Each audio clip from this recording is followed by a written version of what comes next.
बच्चों एक क्वेश्चन करते हैं। If the coordinates of the midpoints of the sides of a triangle are 1, 2,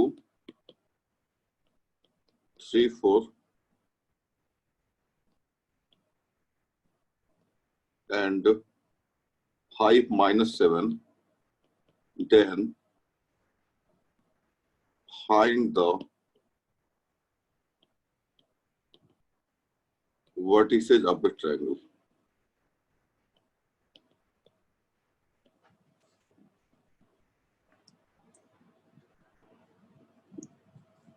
question अच्छे से आप लोग समझ लो।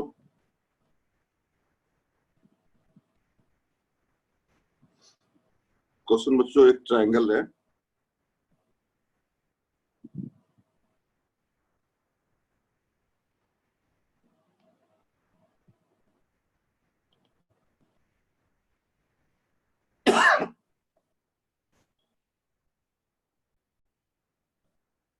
क्वेश्चन ये है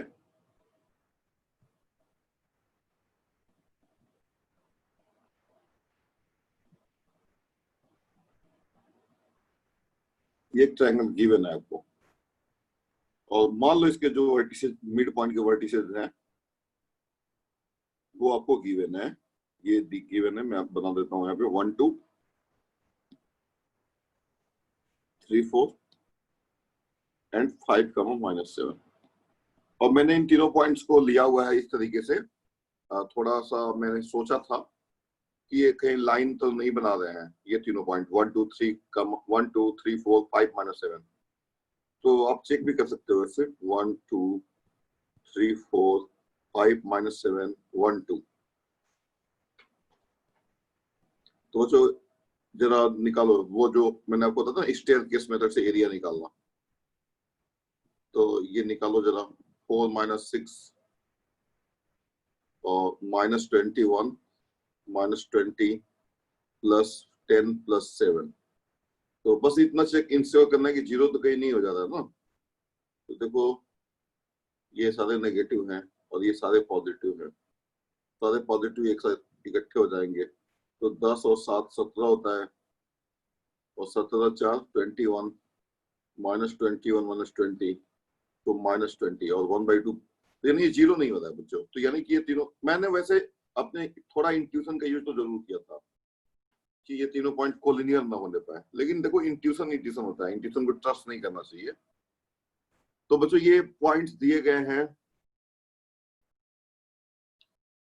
mid point of the sides of A triangle ABC। ABC एक ट्रायंगल है जिसके ये मिड पॉइंट्स हैं। अब हमें पता करना है what are the vertices ABC। ABC क्या है ये हमको पता करना है। तो बच्चों देखो क्या करेंगे हम, चलो मान लेते हैं ये पॉइंट है A, A' और ये पॉइंट है B, B' और ये पॉइंट है C, C'। ये मानने में तो कोई प्रॉब्लम तो आपको नहीं है। मान लिया हमने कि जो वर्टेक्स A है उसका कोऑर्डिनेट है A, A', वर्टेक्स B जो है उसका कोऑर्डिनेट है B, B' एंड जो वर्टेक्स C है उसका कोऑर्डिनेट है C, C'। और बच्चों इसमें क्या लगाएंगे, we will apply the section formula. Section formula में बच्चों हमने एक ये पढ़ा था कि अगर मान लो ये x1 y1 है और ये x2 y2 है और ये मिड पॉइंट है, ये A है और ये B है और ये P है, and this is the mid point, then you find the coordinate of this point. And what is the coordinate of this? x1 plus x2 by 2, y1 plus y2 by 2, ऐसे निकाल लो। अगर ये mid point है 1:1 हो जाता है, आपको पता है ना, दिस वुड बी 1:1।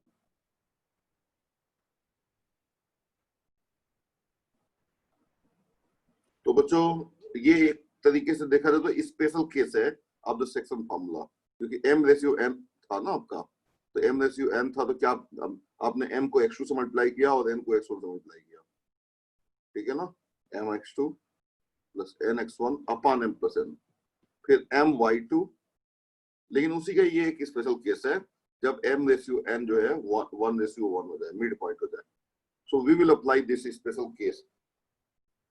तो बच्चों यहाँ पे अब देखो, ये मैं दिखा रहा हूँ लेजर से, ए और बी का जो मिड पॉइंट है वो क्या होगा।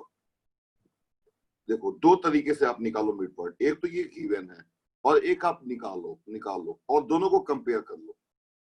तो a प्लस बी, सबसे पहले बच्चों मैं सिर्फ एफ सी सा निकालना चाहता हूँ, ए का, बी का, सी का, सिर्फ एफ सी सा। तो upon 2 is equal to 1, this implies, और दूसरा क्या होगा, b plus C by 2 is equal to, b plus C by 2 is equal to 5 and c plus a by 2 is equal to 3, और वैसे ही आ जाएगा a dash plus b dash by 2 भी आ जाएगा, a dash plus b dash by 2 कितना आ जाएगा, a dash plus b dash by 2, और b dash plus c dash by 2 is equal to b plus b dash plus c dash by 2 is equal to -7 and c dash plus a dash by 2 is equal to c dash plus a dash by 2 is equal to 4। अब बच्चों जरा देखो कुल कितने equation है, देखो हमें ये देखना जरूरी है, अननोन कितने हैं, अननोन 6 नंबर्स हैं, a b c a dash b dash c dash, unknown 6 numbers है, और इक्वेशंस कितनी है, 6 इक्वेशंस है, 6 equations 6 unknowns, you can solve the problem. तो बच्चों अब मैं यहाँ पे ये ले रहा हूँ, a plus b is equal to 2, b plus c is equal to 10 and c plus a is equal to 6, इसको ले लूंगा और फिर दूसरे को भी ले लूंगा, पहले तो मैं इसी को ले लूंगा, इसी को मैं सॉल्व करूंगा। तो इसको मान लो मैंने 1 बोल दिया, इसको मैंने 2 बोल दिया, इसको मैंने 3 बोल दिया। अब इन तीनों को सॉल्व करना है बच्चों, तो इन तीनों इक्वेशन से ए बी सी, 3 इक्वेशन है और 3 अननोन्स है, इसको पहले सॉल्व करना है। देखो टोटल 6 है, टोटल 6 अननोन्स है, टोटल 6 इक्वेशंस है, 6 अननोन्स है, लेकिन ये एक टाइप का इक्वेशन है जो अभी 1 2 3 दिख रहा है, जिसमें ए बी सी है और तीन इक्वेशंस है और 3 अननोन है, इनको सॉल्व कर लो, कोई प्रॉब्लम नहीं, और फिर बाद में उसको सॉल्व कर लेना, वहां से A dash B dash C dash निकल जाएगा। तो ये आइडिया हमारा यूज करना है हमको।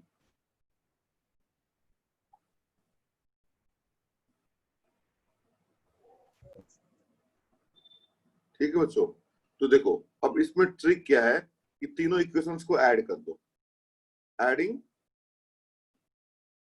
1 2 एंड 3, तो आ जाएगा बच्चों a plus B plus B plus C plus a is equal to 2 plus 10 plus 6, that is 2a plus 2b plus 2c is equal to आ जाएगा 10 6 16 और 2 18, a plus B plus C आ जाएगा 9 आ जाएगा, ये स्टार इसको बोल दो।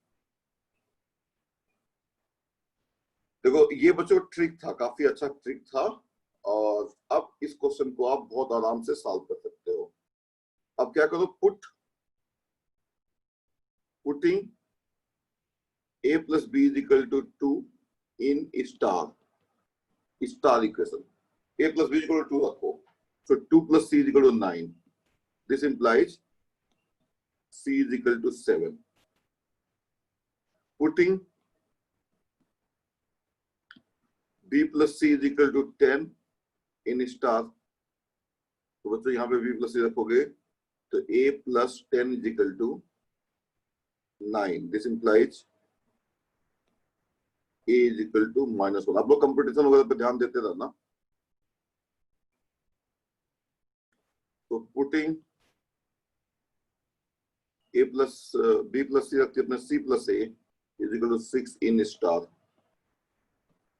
तो बच्चों यहाँ से क्या आ जाएगा, c प्लस a बोल दिया मैंने, c प्लस a, तो 6 plus b is equal to 9, this implies b is equal to 3, तो एबीसी निकल गया। अब जरा देखो यहाँ पे रखो एबीसी, देखो मैं आप लोगों को यहाँ पे ट्रिक एक दिख जाएगा आपको, I am showing you a trick, very good trick. देखो आप लोगों को मजा आएगा ये जान करके, इससे मैं यहाँ पे बना देता हूँ ये, देखो मैथ्स को कहा जाता है ना कि maths is a beautiful subject. तो ब्यूटीफुल का मतलब देखो क्या होगा, देखो पैटर्न आ जाएगा। 1 2 3 4 और 5 -7। अब जरा देखो ये कैसे निकल रहा है, बस ऑब्जर्व करो।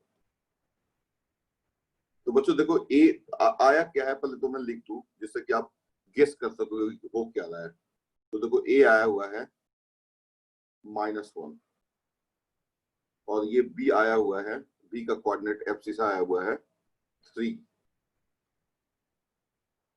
और सी का जो एब्सिसा आया हुआ है वो देखो, सी का जो एब्सिसा आया हुआ है सी, यही सब आया ना, सी का सी आया, हाँ सी का जो आया है वो 7 है बच्चों। अब देखो मैं आपको एक चीज दिखा रहा हूँ।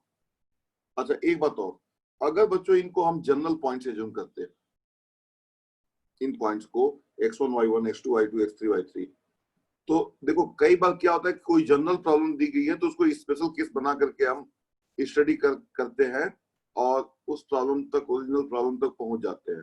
और कई बार इस हमको एक स्पेशल केस दिया गया है लेकिन उसको जनरल केस बना करके हम उस प्रॉब्लम तक पहुंच जाते हैं बच्चों।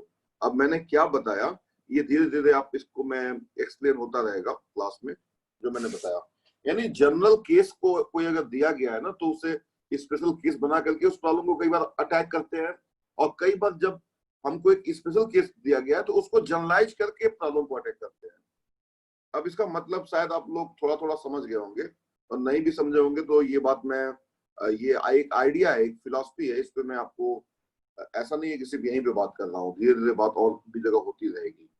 तो देखो शायद आज भी कुछ हो जाए। तो देखो यहाँ पे बच्चों 7, देखो यहाँ से तो नहीं पता चल रहा है कि भाई हम -1 तक कैसे पहुंच रहे हैं, लेकिन देखो मुझे पता है और वो पता आपको भी पता चल जाता एक जनरल केस लेकर के। तो मैं अभी जनरल केस थोड़ा सा आपको बताऊंगा। तो देखो यहाँ पे हो क्या रहा है, इसका एब्सिसा देखो, इसके जो सामने है, इस ए के जो सामने पॉइंट है वो 5 है। इस 5 को इसके और इसके एब्सिसा के सम से घटा दो। तो देखो 3 + 1 4 -5 -1, और देखो 5 5 और +1 -3 6 -3 3। फिर और देखो 5 + 3 8 -1 7। बच्चों आई थिंक आपको समझ में आ गया होगा। तो अब जरा बताओ अगर आपको समझ में सच में आ गया है तो ए का ऑर्डिनेट क्या होगा, वो भी इसी पैटर्न को फॉलो करेगा। चलो चैट का यूज करना है।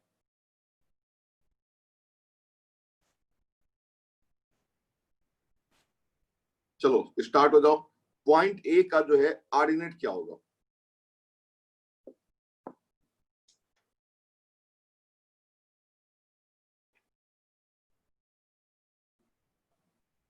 बच्चों पॉइंट ए का ऑर्डिनेट क्या होगा। मैं तो डर गया कि कहीं मेरी ऑडियो तो काम शायद नहीं कर रही है। चलो वेरी गुड, जवाब आ गया, very good. Kartikeya, Abhijit, Ishita, Kartik, Kanan, Ankit, Ravi, so many answers and it's still coming. Good. और बताओ, बाकी जनता भी बताए। हाँ गुड। तो बच्चों देखो, गुड, ये देखो 2 + 4 6 और -7 13, वेरी गुड। चलो बी का ऑर्डिनेट बताओ, बी का ऑर्डिनेट बताओ।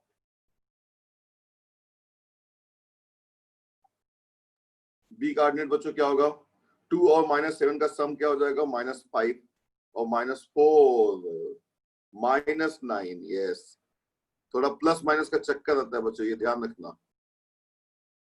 -9 और -7 + 4 कितना हो जाएगा, -7 में -7 में 4 ऐड करोगे तो नेट आएगा -3, क्योंकि ये ज्यादा नेगेटिव है, ये कम पॉजिटिव है। तो ओवरऑल -3 आएगा, और -3 में से 2 को घटाओ तो -5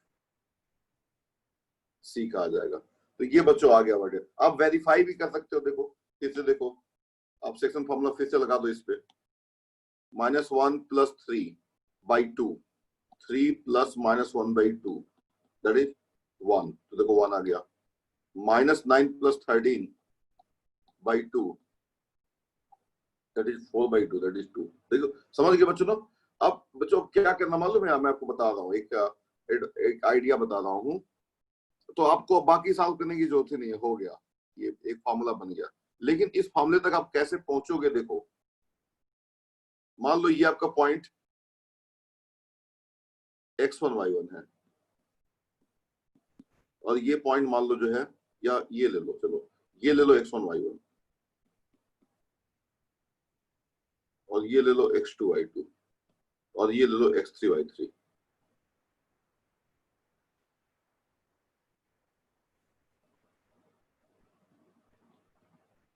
ठीक है ना। और मान लो ये पॉइंट है हमारा a कमा a डैश, और ये पॉइंट है b कमा b डैश, और ये पॉइंट है c कमा c डैश। ठीक है बच्चों ना। तो देखो आप सिर्फ a वाला देखो, तो a + b/2 क्या होगा, तो 2x3, b + c क्या होगा 2x1, और c + a क्या होगा 2x2। ये हो जाएगा बच्चों, और इन तीनों को ऐड करो तो 2a + 2b + 2c क्या हो जाएगा 2x1 + x2 + x3 आ जाएगा, और 2 से 2 कैंसिल हो गया, तो a + b + c क्या आ गया x1 + x2 + x3। अब आप बच्चों b + c यहाँ पे रख लो, b + c यहाँ से, तो a + 2x1 = x1 + x2 + x3, तो a क्या आ जाएगा बच्चों x2 + x3 - x1। देख रहे हो ना, a आ गया, तो a क्या आ गया, a आ गया x3, सॉरी a आ गया x3 + x2, x3 + x2 - x1, मिल गया रूल। तो यही मैं बोल रहा था बच्चों कि ये प्रॉब्लम में एक स्पेशल प्रॉब्लम है, जिसमें मिड पॉइंट्स 1 2 3 4 और 5 - 7, लेकिन आपने जनरल केस मान लिया यहाँ पे, और इस जनरल केस से आपको एक्चुअली पता चल रहा है कि वो क्या है एक्चुअली। तो यही मैं बोल रहा था कि जनरल केस मानने से कई बार प्रॉब्लम सॉल्व हो जाती है, जबकि लगता है ऐसा नहीं है, लगता है कि यार कोई प्रॉब्लम दी गई है तो उसका जनरल केस हम क्यों सॉल्व करें, आप लोग पूछते हो ना। तो बच्चों जैसे कई सारे बच्चों को लगता है कि हम सेक्शन फार्मूला जो है का डेरिवेशन क्यों पढ़ रहे हैं, हम सेक्शन फार्मूला को इतना ज्यादा सीधे सीधे सेक्शन फार्मूला ही क्यों नहीं पढ़ ले रहे हैं। ठीक है बच्चों ना। तो आपको मैं बता रहा हूँ, ये एक पूरा एक जो मतलब अगर आप नहीं इस तरीके से करेंगे तो आप मेमोराइज कर रहे होंगे इनफैक्ट, और आप मैथमेटिक्स नहीं पढ़ रहे हैं, हिस्ट्री पढ़ रहे हैं आप, या कोई और सब्जेक्ट पढ़ रहे हैं जिसमें मेमोरी का रोल ज्यादा होता है, आप मैथ्स नहीं पढ़ रहे हैं फिर। और मैथ्स को अगर मैथ्स की तरह नहीं पढ़ोगे तो जो मैथ्स के जो दीवाने लोग हैं जो पेपर बनाते हैं, ठीक है ना, वो बहुत परेशान करेंगे।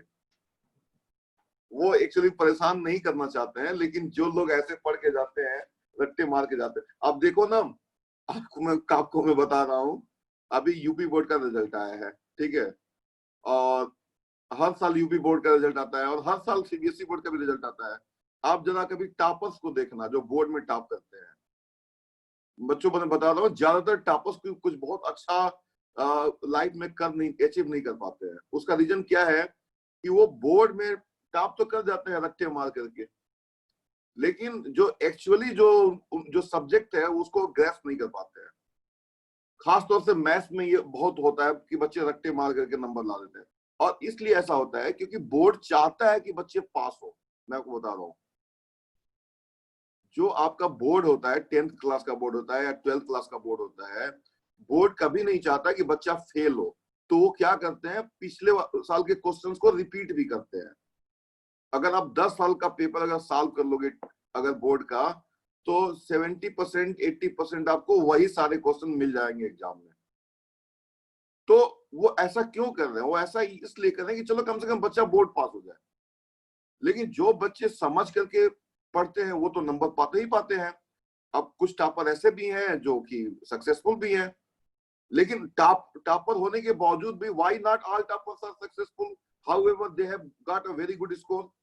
The only reason is that जो बोर्ड आपको जो फ्लेक्सिबिलिटी देता है, जो कि आप जो है मतलब जो क्वेश्चंस जो आएंगे वो एनसीईआरटी के क्वेश्चंस, काफी क्वेश्चंस आते हैं, थोड़ा बहुत मॉडिफिकेशन होता है, प्रीवियस ईयर जो आपके बोर्ड के पेपर्स है उनको रिपीट भी करते हो, तो उसका वो बच्चे फायदा उठा लेते हैं रट्टे मार करके, और जितना उनको ठीक से पढ़ना चाहिए उतना ठीक से पढ़ते नहीं है। तो बच्चों ट्राई टू अंडरस्टैंड, ये हो गया हमारा। अब देखो यहाँ पे, अब जो बच्चा सिर्फ क्वेश्चन करे जा रहा है, क्वेश्चन करे जा रहा है ऐसे ही, वो कभी इस बात तक नहीं पहुंच पाएगा जो कि जनरल केस से हम जिस बात तक हम पहुंच गए, हम एक फॉर्मूले तक पहुंच गए with the help of the general case.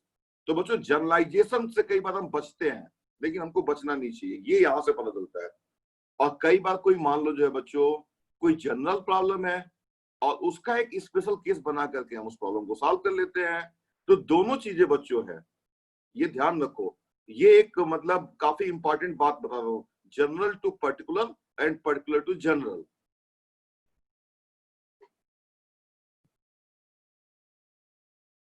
तो बच्चों ये थोड़ा बहुत सेक्शन फार्मूला का एप्लीकेशन मैंने आप लोगों को बता दिया। अब हम लोग जाएंगे बच्चों angle between two lines, that is very very interesting concept, and that is what angle between two lines. तो बच्चों heading to the angle between two lines.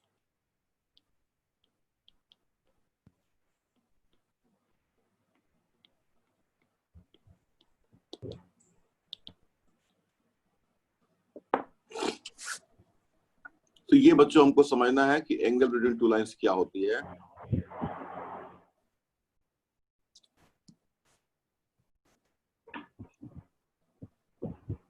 Kartik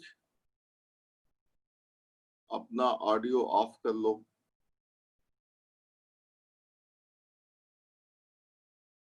तो बच्चों देखो एंगल बिटवीन टू लाइंस का मतलब क्या होता है।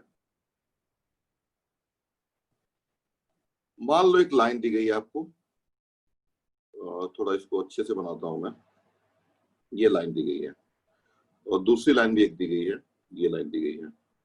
और बच्चों इन दोनों के बीच अब मैं आप लोगों को बताता हूँ कि एक एक चीज, मेरी बात ध्यान से सुनो, एक एक बात को ध्यान से सुनोगे बहुत मजा आएगा पढ़ने में आपको। पढ़ाई बच्चों बोरिंग चीज नहीं होती है। आप मुझे बताओ कि ये जो दो लाइंस हैं, जैसे जब बात आती है बच्चों, हम लोग इसके पहले देख रहे थे कि जैसे कि आप लोगों ने ध्यान दिया होगा कि जब हम पढ़ते थे कॉम्प्लेक्स नंबर, तो कॉम्प्लेक्स नंबर को ये यहाँ पे कोई कॉम्प्लेक्स नंबर होता था तो इसको हम ओरिजिन से ऐसे मिलाते थे, एक वेक्टर से ऐसे एरो बना देते थे और ये पॉजिटिव डायरेक्शन में, और यहाँ पे एक एंगल आ गया, इसी एंगल को हम लेते थे या इस एंगल को भी लेते थे। ठीक है बच्चों ना, इस एंगल को भी हम लेते थे as a angle between the, इसको नेगेटिव एंगल लेते थे इसको ऐसे, ये मान लो थीटा है तो ये क्या हुआ करता था 2 पाई माइनस थीटा का माइनस होता था ये। अब यहाँ पे हम बच्चों दो लाइन के बीच का एंगल कैसे डिफाइन करेंगे, try to understand how to define angle between two lines. तो बच्चों ट्राई टू अंडरस्टैंड, अगर मैं यहाँ पे एक एरो ले लूं ऐसे तो ये एंगल आ जाएगा, और बच्चों मैं अगर यहाँ पे एरो ले लूं ऐसे और ये मान लो एक फिक्स पॉइंट है और इसको मैं एक एरो की तरह कंसीडर कर रहा हूँ, देखो इसको मैं एक यहाँ पे एक रे की तरह कंसीडर कर रहा हूँ, तो इन दोनों रे के बीच का जो एंगल बनेगा, इन दोनों रे के बीच का जो एंगल बनेगा ये भी एक एंगल है, लेकिन ये एंगल और ये एंगल इक्वल है, तो मान लो ये अल्फा है तो ये अल्फा ये भी हो जाएगा।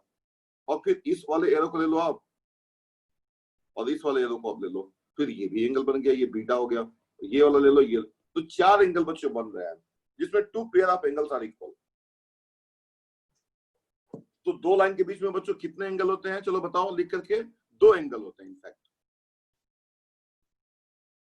दो एंगल होते हैं ना, सबको समझ में आ गया, इतना बात समझ में आ गया। लेकिन कुछ स्पेशल केसेस भी बच्चों होते हैं।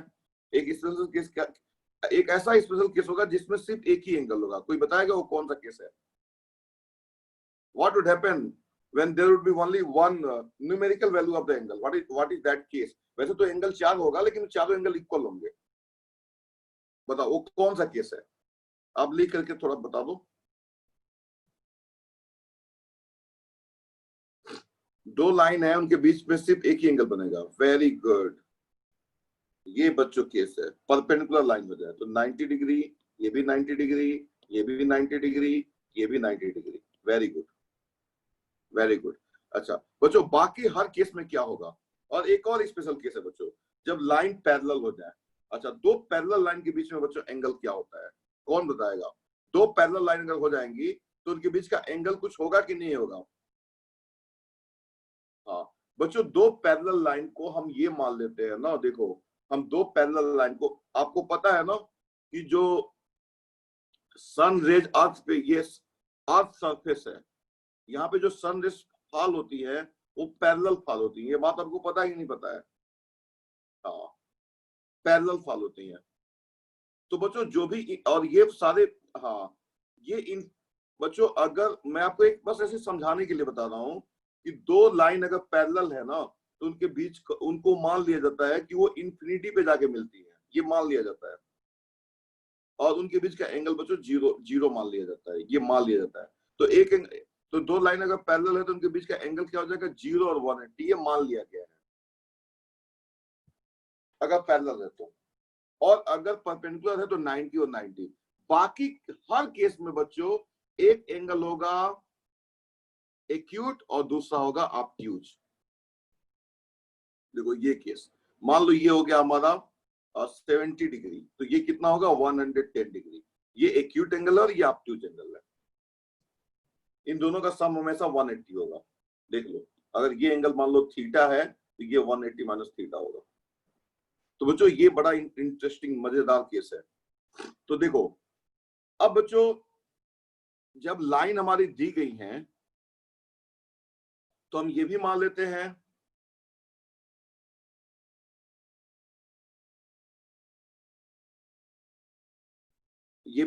कि बच्चों अगर लाइन, ये दोनों लाइन दी गई हैं तो इसका स्लोप मान लेते हैं m1, और इसका बच्चों स्लोप मान लेते हैं m2, और ये मान लेते हैं θ1 है और ये मान लेते हैं θ2 है, और ये एंगल बच्चों मान लेते हैं थीटा है। तो बच्चों θ1 और θ2 गिवन है, ये ध्यान रखना। θ2 और θ1 गिवन होंगे क्योंकि दो लाइंस गिवन है। दो लाइंस इस प्लेन में दो लाइन गिवन है, डेफिनिट गिवन लाइंस हैं। तो उनके बीच का एंगल कैसे निकालोगे? अगर उनके स्लोप दिए गए हैं बच्चों, स्लोप दिए गए हैं, देखो तो m1 अगर मान लो स्लोप दिया गया है तो देखो अगर किसी लाइन का स्लोप 1 है तो एंगल कितना है, उसका इंक्लिनेशन कितना है?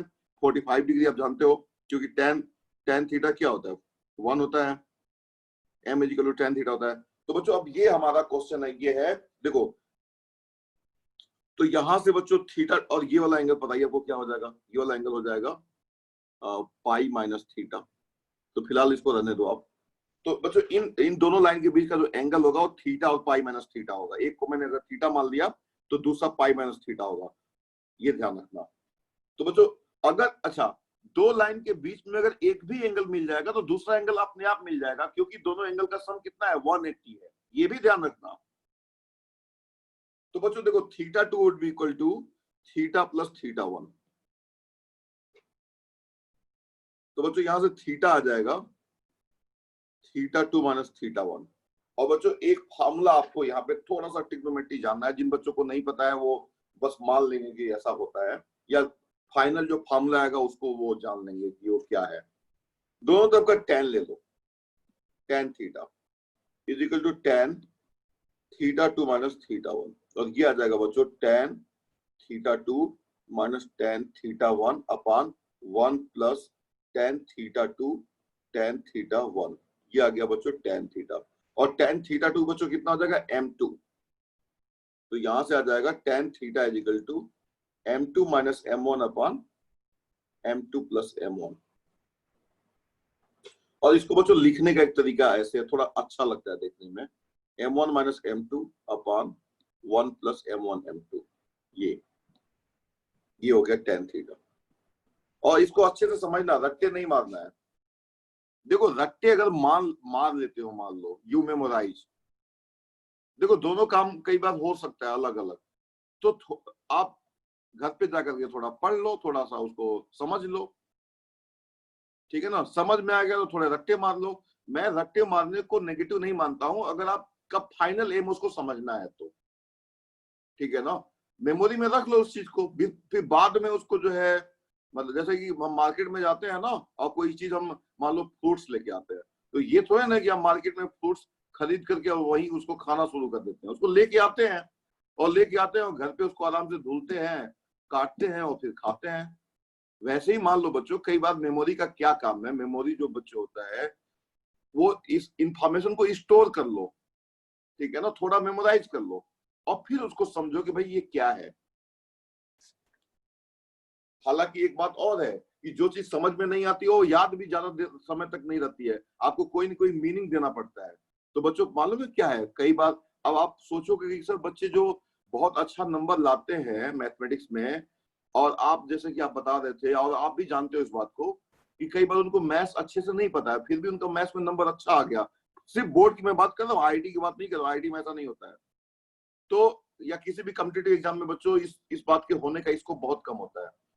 उसका रीजन बच्चों क्या होता है ना कि वो मैथमेटिक्स के जो फॉर्मूले हैं, जो कॉन्सेप्ट है, जो एग्जाम में आते हैं, उसको मेमोराइज एक एनालॉजी बना के कर लेते हैं। यानी मैथमेटिकल एनालॉजी मतलब मैथमेटिक्स नहीं, कुछ और समझ करके, कुछ और स्टोरी बना करके या कुछ मतलब रियल लाइफ एग्जाम्पल से उसको थोड़ा जोड़ देते हैं। और जो मैथमेटिक्स है ना वो उसको बिना उससे जोड़े उसको मेमोराइज कर लेते हैं। यानी कि देखो, मेमोराइजेशन के लिए जरूरी है किसी न किसी तरह की अंडरस्टैंडिंग होना।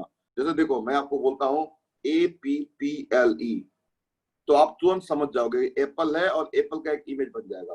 बट PAPEL अगर मैंने ये बोल दिया तो अब इसका कोई मान लो मतलब नहीं निकल रहा है, तो ये शायद आपको जल्दी भूल जाएगा।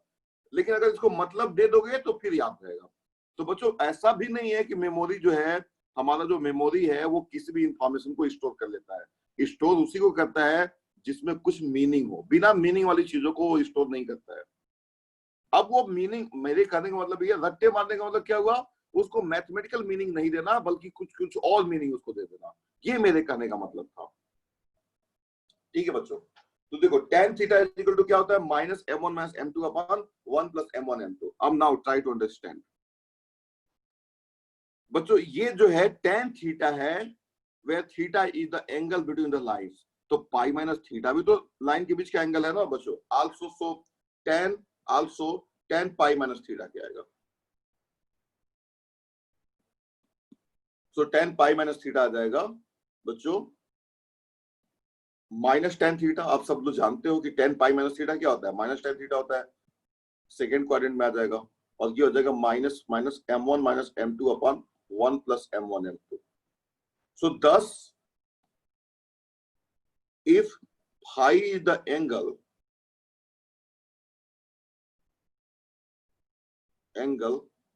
कंक्लूजन अब निकाल लो।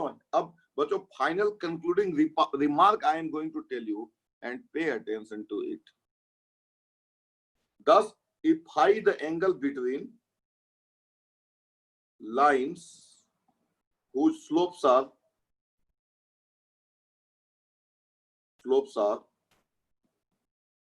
m1 and m2, then tan phi is equal to plus minus m1 minus m2 upon 1 plus m1 m2। This is so interesting बच्चों। अब मैं समझ गया हूं कुछ बच्चों के दिमाग में जो बातें चल रही होंगी वो मुझे समझ में आ गया। मैं आपको बता रहा हूँ क्या बातें कुछ बच्चों के दिमाग में जरूर चल रही होंगी। आप मतलब मेरी बात को अभी जरूर अप्रिशिएट करोगे। अब कुछ बच्चों के दिमाग में ये चलता है, देखो मैंने बच्चों से बात तो बहुत किया है ना, तो इसलिए मुझे पता चल जाता है कि यूजुअली दिमाग में चलता क्या है। तो देखो कुछ बच्चों के दिमाग में चला के साथ इसको तो आपने m1 मान लिया, अगर इसको m1 मानते और इसको m2 मानते तब क्या होता, कहीं फॉर्मूला कोई और तो नहीं आ जाता। चलो देख लेते हैं, इसमें कौन सी बड़ी बात है, लेट अस सी दिस। क्योंकि आपको क्वेश्चन ये है कि भाई हम m1 किसको मानेंगे, m2 किसको मानेंगे। हमको तो मतलब क्वेश्चन जो दिया जाएगा एग्जाम में या जो भी सॉल्व करने के लिए, उसमें तो दो लाइन दी जाएंगी। तो किस वाले लाइन को m1 मानेंगे और किस वाले लाइन को m2 मानेंगे। So that is a very big question. तो बच्चों उसी का जवाब मैं आपको दे रहा हूं अब।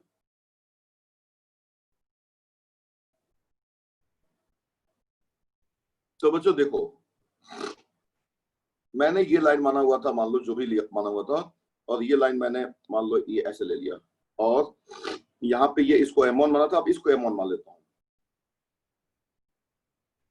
और इसको m2 मान लेता हूं, तो ये हो जाएगा बच्चों θ1 और ये हो जाएगा θ2। और इस दोनों के बीच का जो एंगल है उसको कुछ भी मान लो, अब थीटा ही रहने दो। तो बच्चों θ1 क्या हो जाएगा, थीटा प्लस θ2। एक्सटीरियर एंगल तो इतना तो जानते होगे ना कि ये सम ऑफ इंटीरियर एंगल होता है, नहीं भी जानते हो तो इसको लिख लेना पाई माइनस θ1। और इन तीनों का सम क्या होना चाहिए, 180 होना चाहिए। तो जिन बच्चों को ये नहीं पता होगा वो मुझसे अलग से चैट आउट कर लेंगे और मैं उनको बता दूंगा, ठीक है बच्चों। तो θ1 is equal to theta plus θ2, यहाँ से थीटा क्या आ जाएगा, θ1 माइनस θ2। और tan थीटा क्या आ जाएगा, tan थीटा आ जाएगा tan θ1 माइनस θ2। तो ये हो जाएगा tan θ1 minus tan θ2 upon 1 plus tan θ1 tan θ2। और ये बच्चों आ जाएगा, समझो बच्चों इसको, इसमें बहुत कुछ है समझने के लिए। m1 minus m2 upon 1 plus m1 m2 ये आ गया। और ये वाला एंगल कितना हो जाएगा, पाई माइनस थीटा। तो बच्चों यहां से आ जाएगा tan pi minus theta is equal to minus tan theta, और फिर फाइनली आ जाएगा minus m1 minus m2 upon 1 plus m1 m2। तो बच्चों बस क्या हुआ क्या, देखो फाइनली फॉर्मूला वही आया कि if phi the angle between the two lines then tan phi is equal to plus minus m1 minus m2 upon 1 plus m2। यही फाइनल आ रहा है बच्चों। ये क्या सबको समझ में आ गया, यस और नो में जवाब दे दो बच्चों। यानी इससे कोई फर्क नहीं पड़ता कि किसको आपने, किसी भी दो लाइन अगर आपको दी गई है एग्जाम में क्वेश्चन करने के लिए, तो आप किसी को भी m1 किसी को भी m2 मान लो और क्वेश्चन हो जाएगा। तो एक बार जरा जवाब दे दो आप लोगों, क्या अच्छे से समझ में आ गया आपको कि नहीं आ गया।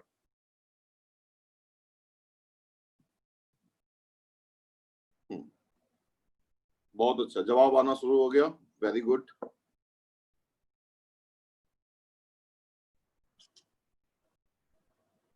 देखो बच्चों, जो भी पढ़ो उसको समझ के पढ़ो, या अगर थोड़े समय के लिए नहीं भी समझ रहे हो तो उसको बाद में समझ लो। आपका अल्टीमेट एम ये होना चाहिए कि आपको समझना तो है ही है, ये ध्यान रखो। अच्छा वेरी गुड, हाँ गुड गुड, हाँ सभी जनता तो जवाब, अभी कुछ बची हुई है जनता। क्लास का मुझे लगता है मजा, असली मजा वो लेना चाहते हैं क्या, असली मजा कौन लेगा क्लास का, कि हम तो भाई जवाब नहीं देंगे, हम तो बस देखेंगे सर पढ़ा रहे हैं और कुछ बच्चे जवाब दे रहे हैं, हम तो बस मजे लेंगे, बस हम, ठीक है। ऐसे ऐसे तो नहीं सोच रहे हो, चलो ठीक है, ओके। अच्छा बच्चों एक बात मैं आपको और बता रहा हूं, ध्यान से सुनो। और मैं आपको बता रहा हूं कि यहाँ पे गलत जवाब ढेर सारे आ सकते हैं, लेकिन उससे परेशान मत होना। बच्चों बताओ, फाई तो इन दोनों के बीच, लाइन के बीच का एंगल है, लेकिन फाई क्या है, फाई थीटा भी हो सकता है और पाई माइनस थीटा भी हो सकता है, कोई भी एंगल हो सकता है। मुझे बच्चों ये बताओ कि अगर मुझे एग्जैक्टली दोनों लाइन के बीच का सिर्फ एक्यूट एंगल निकालना है तो मुझे क्या करना चाहिए, इस प्लस माइनस में से मुझे क्या लेना चाहिए। क्या प्लस हमेशा एक्यूट एंगल देगा, आप हाँ या ना में जवाब दो। विल ऑलवेज प्लस, जैसे कि देखो बच्चों यहाँ पे प्लस और माइनस है,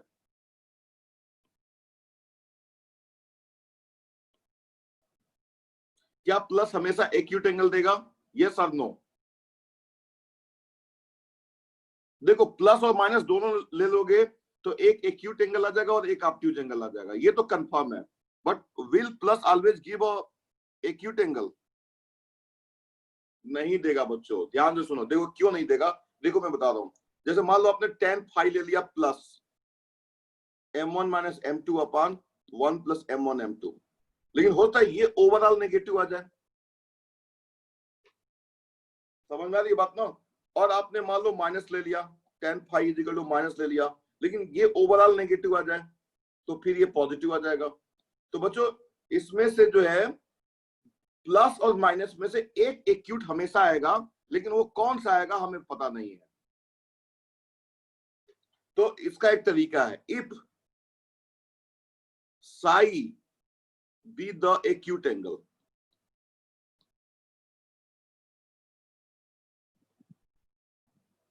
बिटवीन, चलो इनके नाम दे देते हैं, विचारों के। L1 इसको बोल देते हैं, इसको L2 बोल देते हैं। बिना नाम के अभी तक काम चला रहे थे। ये अच्छी बात नहीं है, किसी का नाम लेकर के बात करना अच्छा लगता है, जैसे मैं आप लोगों से बात करता हूं। तो बच्चों, if Sai be the acute angle between L1 and L2, then tan psi is equal to, बच्चों अब इसमें केस बनाओगे ना बच्चों की नहीं बनाओगे? इसमें केस ये बनाओगे कि अगर m1 minus m2 upon 1 plus m1 m2 अगर पॉजिटिव होगा तो प्लस वाला आ जाएगा, m1 minus m2 upon 1 plus m1 m2 negative आएगा तो माइनस वाला आ जाएगा। तो फाइनली ये आएगा बच्चों, ये आएगा फाइनली। मॉड ले लो पूरा ओवरऑल, तो ये बच्चों एक्यूट एंगल सिर्फ देगा। और एक बार एक्यूट एंगल मिल गया तो आपको ऑब्ट्यूज एंगल भी मिल जाएगा। और वैसे अगर मॉडुलस वगैरह वाली बात अगर आप नहीं भी लगाते हो, सिर्फ यहाँ इसी फॉर्मूले को यूज करते हो तो भी आपका काम चल जाएगा। अब बच्चों न्यूमेरिकल क्वेश्चन जब तक नहीं करेंगे तब तक मजा नहीं आएगा। तो एक क्वेश्चन मैं बच्चों ले लेता हूं, एनसीईआरटी बुक से ही ले लेता हूं। इफ द, बच्चों एनसीईआरटी बुक का ही एक क्वेश्चन मैं ले लेता हूं, काफी अच्छे क्वेश्चन इसमें होते हैं।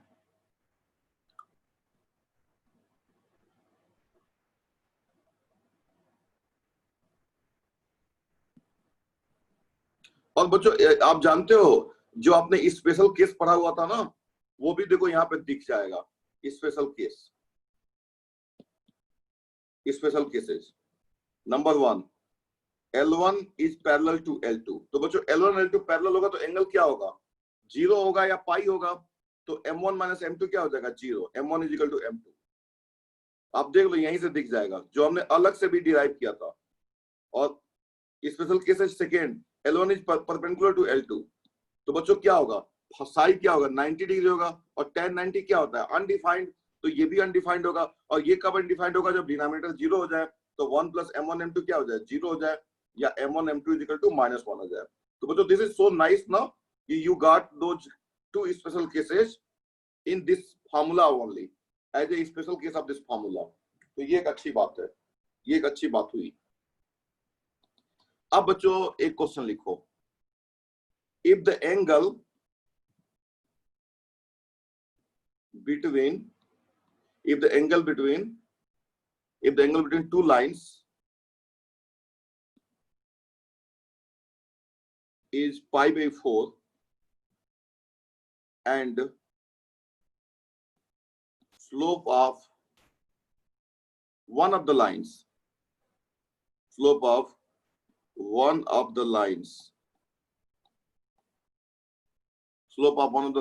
is 1 by 2,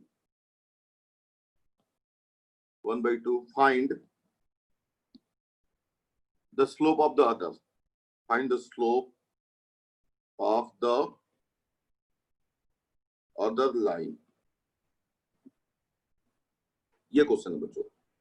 So if the angle between two lines is pi by 4 and slope of one of the lines is 1 by 2, तो बच्चों यहाँ पे लिख लो m1 is equal to 1 by 2 और m2 is equal to m, ऐसे लिख लो।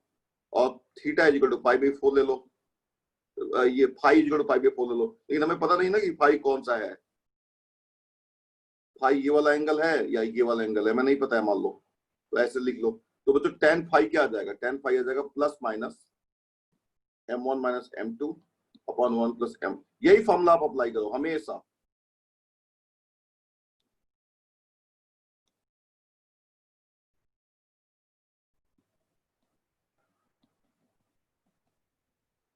ये वाला फॉर्मूला। तो tan फाई बच्चों, फाई यहाँ पे कितना है? पाई बाई 4 है, तो 1 हो जाएगा।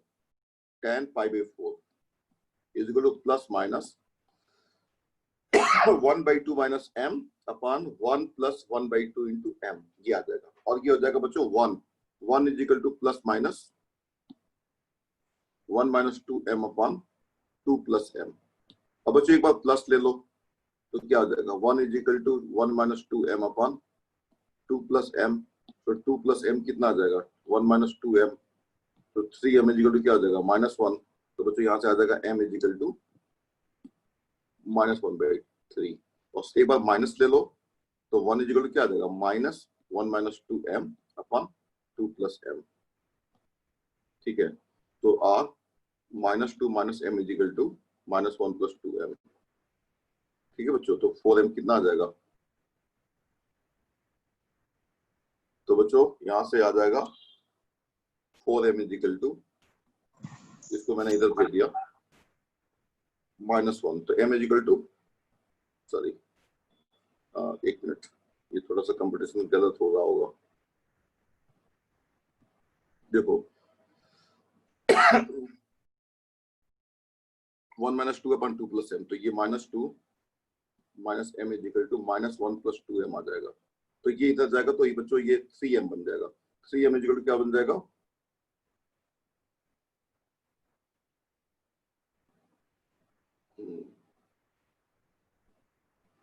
एक बार कंपटीशन देखो, कंपटीशन इज फाइन और नॉट। सो बच्चों 1/2 minus m upon 1 plus 1 upon 2m, so 1 minus 2m upon 2 plus m, so 1 minus 2m upon 2 plus m, 2 plus m is equal to 1 minus 2m, so 3m is equal to -1, so m is equal to -1/3, ये fine है।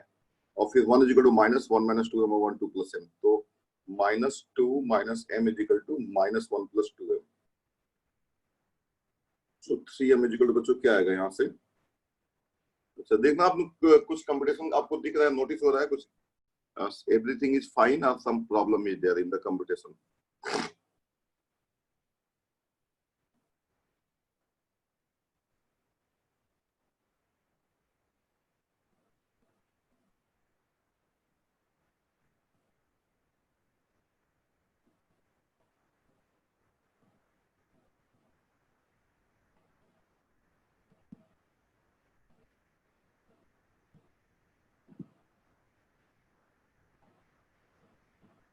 So 1 minus बच्चों what would be the value of m? एक तो value देखो ये आ गया, दूसरी value बच्चों कुछ प्रॉब्लम मुझे दिख रही है। 1 is equal to 1 minus 2m upon 2 plus m, और इधर -2 माइनस m, जब माइनस ले लोगे तो ये हो जाएगा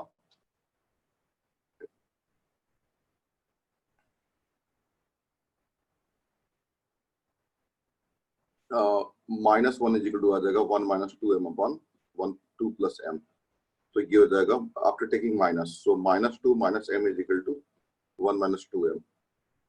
हाँ ठीक है okay.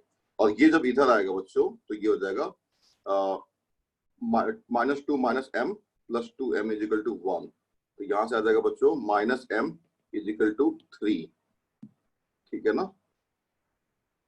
-m is equal to -3, हाँ plus m is equal to 3, yes yes yes. तो बच्चों दो वैल्यूज आ गई, so we get m is equal to 3 and -1/3। तो ये बच्चों दो पॉसिबिलिटीज आ गई। क्या ये सब कुछ समझ में आ गया? दो पॉसिबिलिटीज है बच्चों, there are two possibilities, keep in mind, 3 and -1/3। ये आपको समझ में आया कि नहीं आया कि दो पॉसिबिलिटीज होंगी? अगर बच्चों अगर उनके बीच का एंगल π/4 है तो दो पॉसिबिलिटीज होंगी, ठीक है ना? तो ये ध्यान रखना।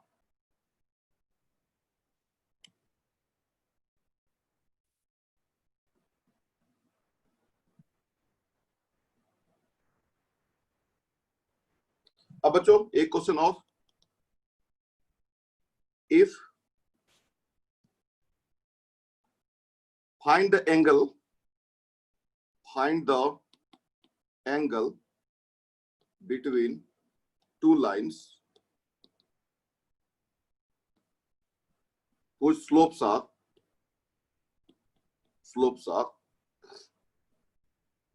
1/√3 and √3। Solution.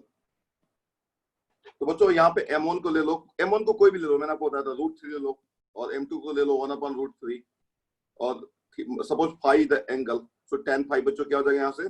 tan phi is equal to plus minus m1 minus m2 upon 1 plus m1 m2, और यहां से आ जाएगा plus minus √3 minus 1 upon √3 upon 1 plus √3 into 1 upon √3, और ये बच्चों आ जाएगा plus minus 3 minus 1, 2 by root 3 upon 2. So that is what? Plus minus 1 upon root 3. So बच्चों आ गया tan phi equal to plus minus 1 upon root 3. तो phi क्या हो जाएगा? 30 डिग्री और 150 डिग्री. क्योंकि 30 डिग्री करोगे तो tan 30 कितना होता है? 1 by root 3 और tan 150 बच्चों कितना होता है? tan 150 निकाल लो. tan 150 होगा tan 180 minus 30. And that is minus tan 30. समझ में आ गई बात? तो इसलिए 30 डिग्री एंगल होगा या 1 मतलब 30 डिग्री और 150 डिग्री एंगल होगा. या लगाने की कोई जरूरत नहीं है. ठीक है बच्चों, तो आज की क्लास यहीं तक रखेंगे हम लोग और कल की क्लास में बच्चों बहुत ही ज्यादा इंपॉर्टेंट कॉन्सेप्ट पे हम बात करेंगे and that is known as the equation of the line.